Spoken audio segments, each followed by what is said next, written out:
Firstly, I want to thank the NSTF for the invitation to speak on behalf of the department. It is such an honor for me. And the topic that I've been given is not an easy one either. It's South Africa's expectation of its researchers.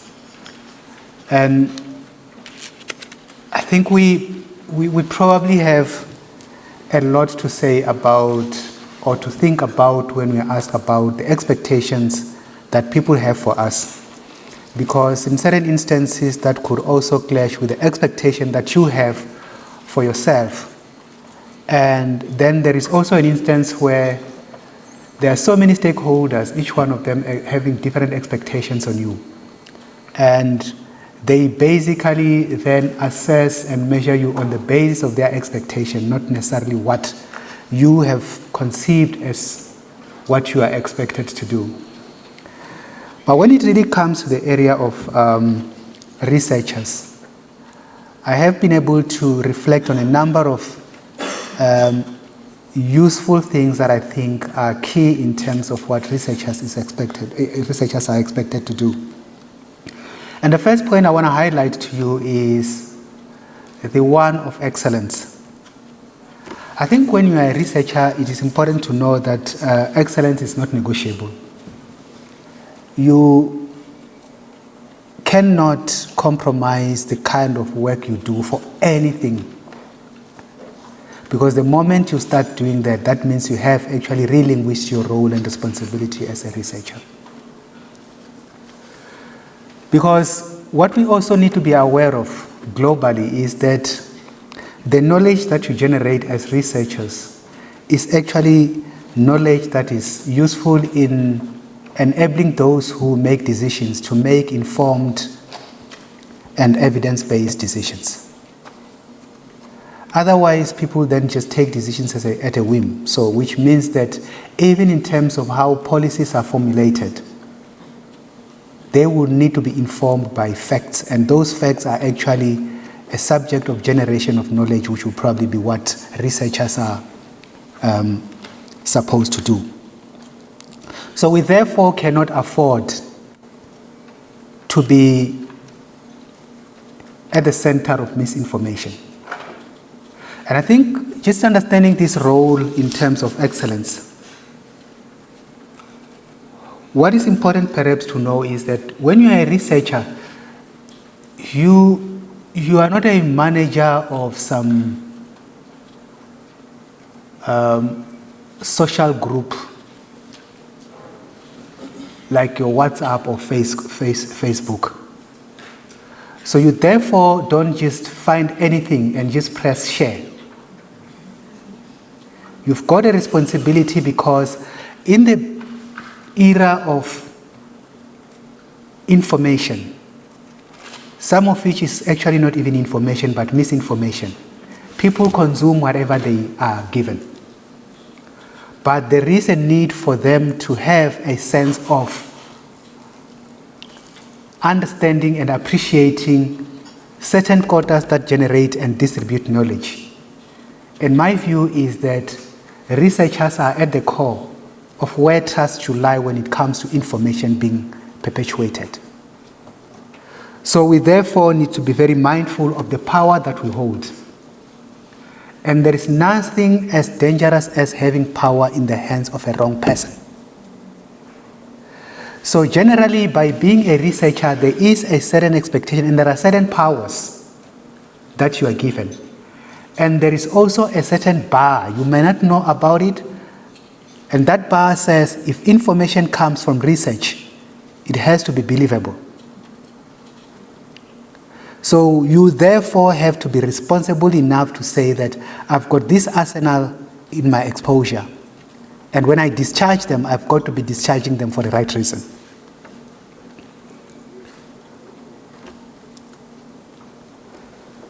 So we therefore need to understand that excellence has to be at the core of what researchers are expected to do. The second point that I want to raise is that of relevance. And relevance, I will also link it back with the point I've mentioned around excellence in the beginning. So there has to be value in the knowledge that you generate as researchers. You know, we have this thing of sometimes just saying some knowledge is just being generated for the sake of being generated, but we cannot afford, the world cannot afford today to have people that are just doing research for fun.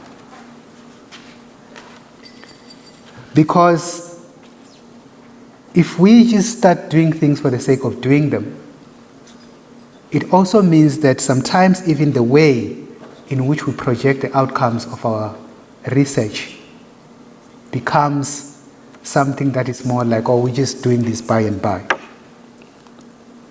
Now, there are a number of serious challenges that we are grappling with globally. Whether you talk about the issue of climate change, and I know there are other powerful people who don't believe it, but the beauty about being a researcher is that you don't share things because people believe in them. You generate knowledge because that knowledge is knowledge, and at that point in time, it is the truth. And we know that science, being science, the truth changes over time. So a whole lot of things that we didn't know many years back, we have now become better and we are understanding them much better than we did previously. But it doesn't mean that at the time when such knowledge was generated, it was wrong knowledge. Now the point about relevance also means that we cannot just operate in the area of research as hired guns. And the thing is that we cannot, in the science and research environment, for example, afford what has happened and what is happening to the auditing profession. In science, that is not affordable. We cannot have book cookers in science, because it must remain the one thing that people can believe on. If you are going to say, we are bringing engineers to construct a bridge, we cannot afford to have a bridge that is going to be constructed today and tomorrow it collapses, because it is based on fake science.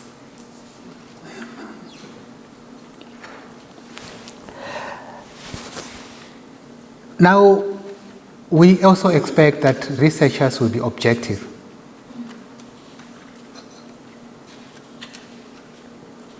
So basically, your research work and the energy and the honesty with which you do it cannot be determined by which government administration is in place. You know, as the Department of Science and Innovation, one of the things we pride ourselves in is that we have huge respect for various professions that we are responsible for. So we are not going to ask you to publish the things because we want them and we like them. We are going to encourage you to do science and to share the knowledge as you so determine truthfully and with respect to the profession. So if tomorrow we want to look good somehow, we are not going to say, this is the science that we want you to do.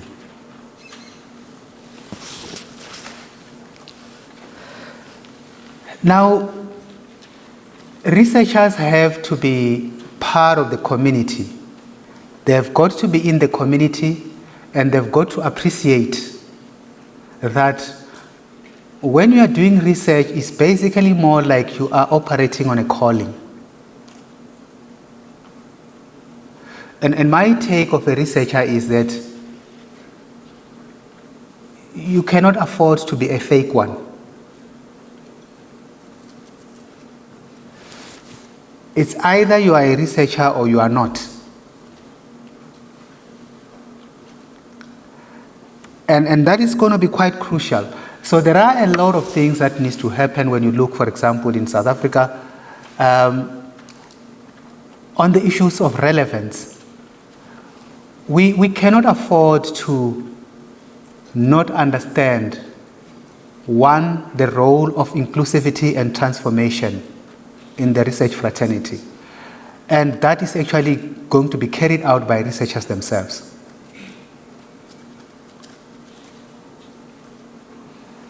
So,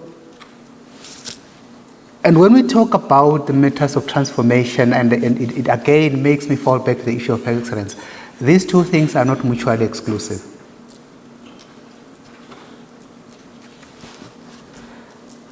And the other thing that we cannot do today is to have a research community that is comprehensively male as it is currently. Because no nation will succeed if it leaves behind the majority of its population. And I suppose by now we all know that there are more women than men in this country. So we need to therefore make sure that whatever systems we have in place as researchers, they also enable us to be able to be alive to these challenges that we have in this country. Now, exclusion is not necessarily written. In the past it used to be written, but now it's not written. We create certain cultures where women are just not welcome. And we talk about it sometimes as if we are joking. And the thing about jokes is that jokes are very nice when they are not on you.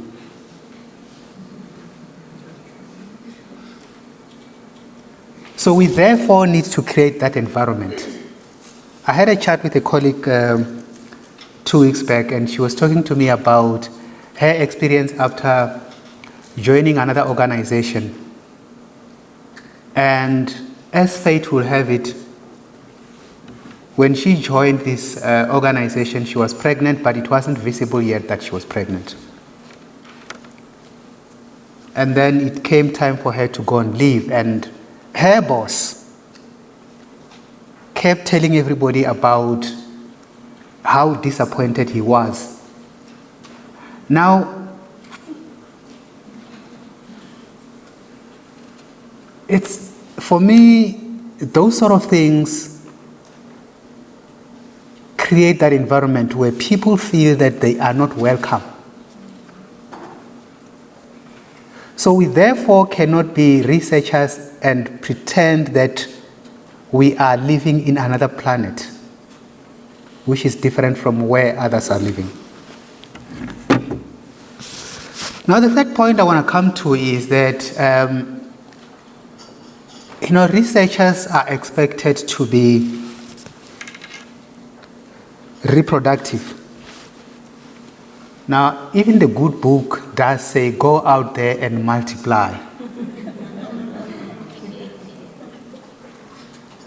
Now, you have been a researcher for the past 20 years, and you can't point to a researcher that you have reproduced.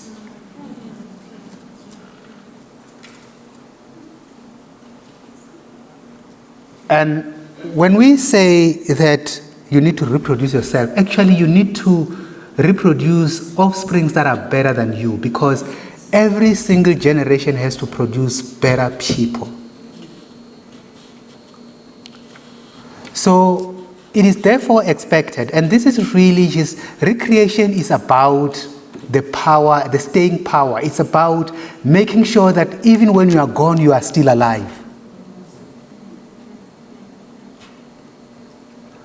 So we don't want to come every year on your funeral anniversary to clean your graveyard and say, if he was still alive, he would have been publishing so many exciting papers. We should be able to say, look at so and so at this university.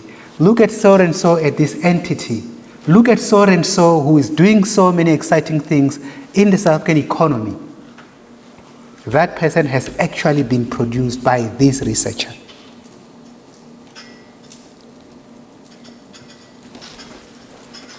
So we therefore need to ask ourselves, what kind of legacies as researchers are we planning to leave? Because we have to leave legacies. And after you have done that, reflect back to the sort of things that I have said. What of the good things that you have done in terms of reproduction as a researcher actually represent you having acknowledged the relevance in this particular country at this point in time?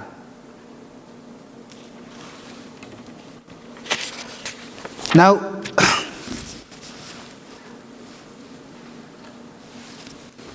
the one very important point around a researcher that I want you to have is that a researcher must learn from nature.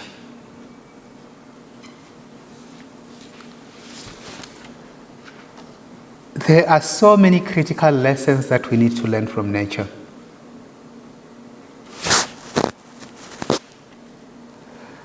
Firstly, in nature, things are not, in most cases, what they look like.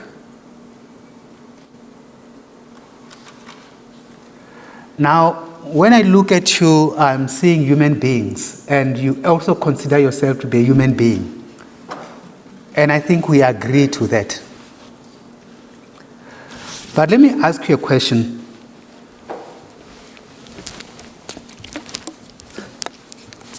This bottle here is a bottle of water, right? If I add sugar to a point that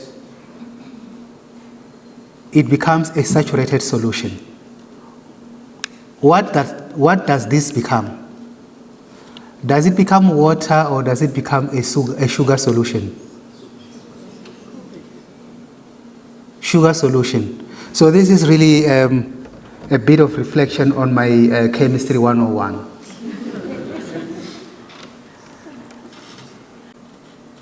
You consider yourself a human being. Do you know that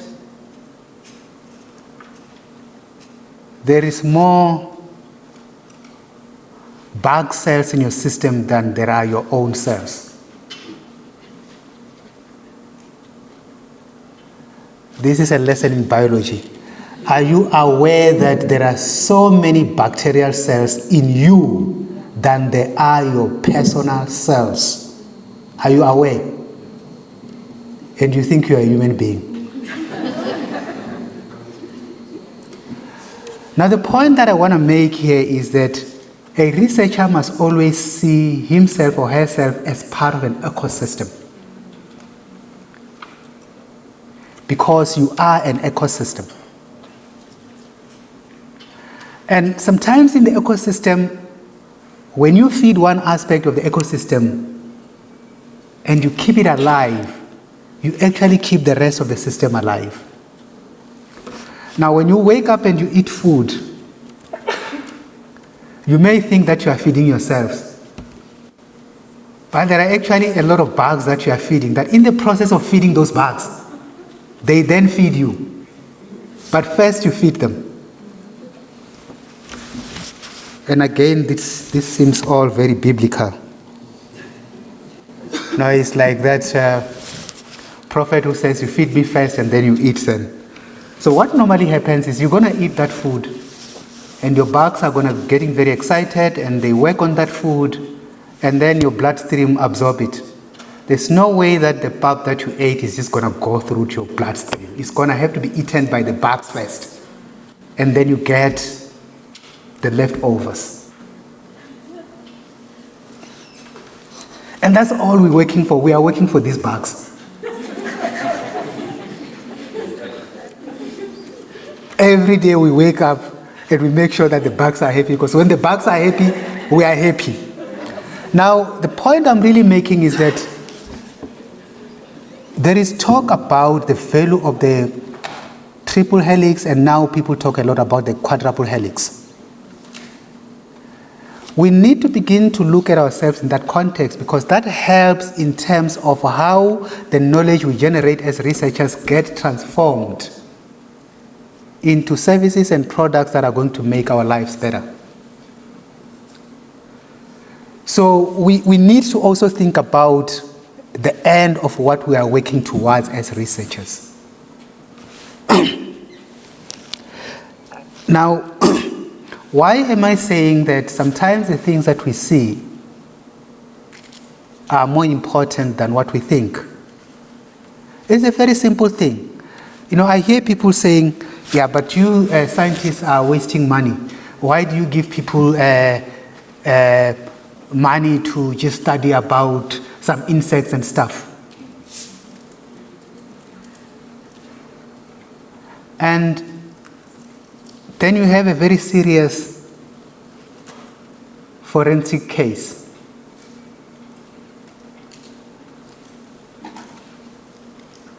There was a very bad case a couple of years back about a student from a university who was murdered somewhere, and after weeks and weeks, then the student was discovered somewhere in the bushes.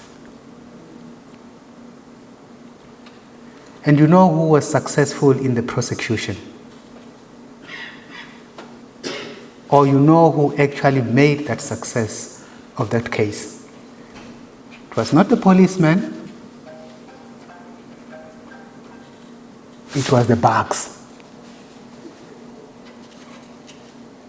They were able to analyze the behavior, the type of the bugs that were found at the time, and then understanding how those bugs behave, and knowing that there is no way that this body was actually murdered here.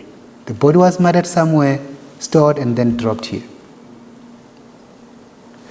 So when you begin to connect the dots, as one of the politicians say, you begin to appreciate that things actually operate in a system.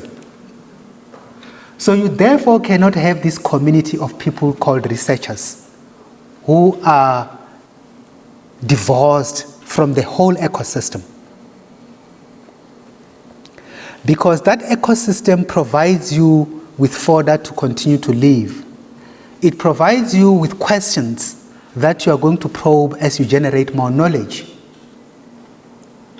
and produce solutions. It also provides you with sounding boards, people with whom you can actually exchange knowledge. The one thing about knowledge is that when you share it, it doesn't diminish. So it's, knowledge is not like bread. I shared my bread with somebody, and then all of a sudden, after 5 people, then that bread is no more there. The more you share knowledge, it amplifies, and it actually makes you better, because you begin to have views that are different from yours, and that shape that knowledge. And that, colleagues, is what we would expect from a researcher. There's a lot of talk today about the value for money. There's a lot of competing priorities for resources.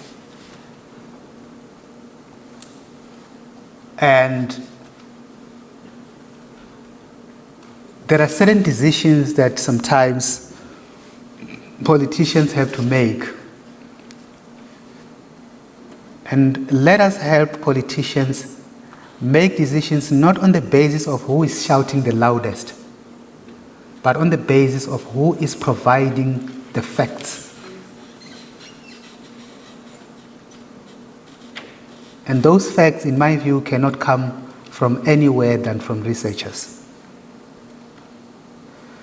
So I therefore, in thanking you, Jansi, for your generosity of the time, want to leave this challenge to the researchers at this point in time to say, we've got a huge role to play in our communities.